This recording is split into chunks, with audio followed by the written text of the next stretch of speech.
Ayan mga paps, ipapakita ko sa inyo kung parehas ba ng stator ang Suzuki Mola at Suzuki Thunder. Ayan, let's go!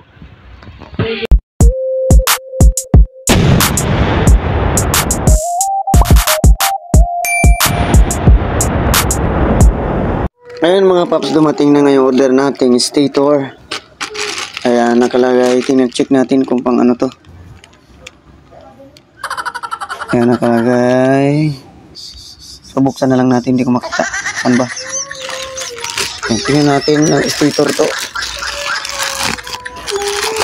Pang Suzuki Mola. Kung natin gunting. Ayan, buksan na natin. So, check natin laman. Dapat ang kanyang windings ay 18 pieces. Yung kanyang windings. So, nahirap tayo may hawak camera.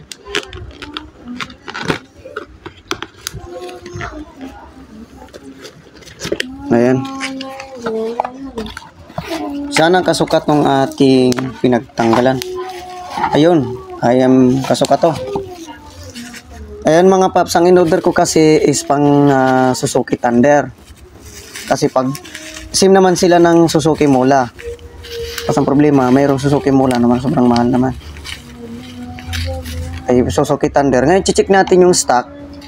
Kung silang same sila ng windings. So, ang windings dapat dito ay 18 pieces. Tapos, ang wire naman niya, ayan, check natin ang wire. So, same din.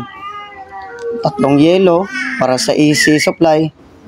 At blue at green para sa pulser, para sa CDI. Okay, kunin natin yung stock. Okay. Ayan mga paps, ito nga pala yung overheat, nasunog na siya. Ito naman yung bagong bili natin. Ngayon mga paps, bibilangin natin ang yung windings niya. Ibig sabihin yung bawat ganito, yung windings nga. Ngayon unahin natin to. O, tandaan natin tong part na tong white. Mag-umpisa tayo dito. Dapat ay 18. 1, 2, 3, 4, 5, 6, 7, 8, 9, 10, 11, 12, 13, 14, 15, 16, 17, 18. Diba same sila? So, ito bilangin din natin. Mag-umpisa dato ito sa sunog. Yan, na yung sunog na yan. 1, 2, 3, 4, 5, 6, 7, 8, 9, 10, 11, 12, 13, 14, 15, 16, 17, 18. To, same sila 18. Pero itong in-order ko na to pang Suzuki Thunder. Pero itong stator na ito ay pang Suzuki Mola. Check naman natin yung thickness. Ayan, ayan yung thickness niya. Oh, same lang.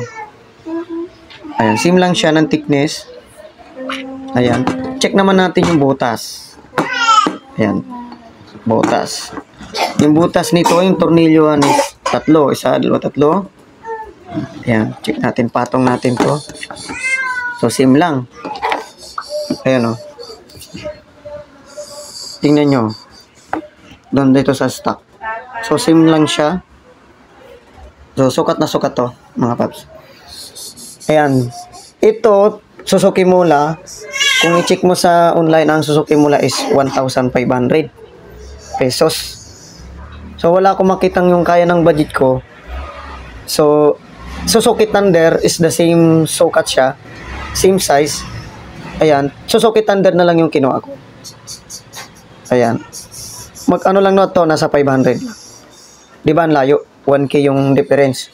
Pero sana, yung quality, sana same din.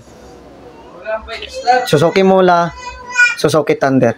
Same siya. Pero ngayon, sa next video natin, papakita natin kung okay siya. Okay mga paps, thank you.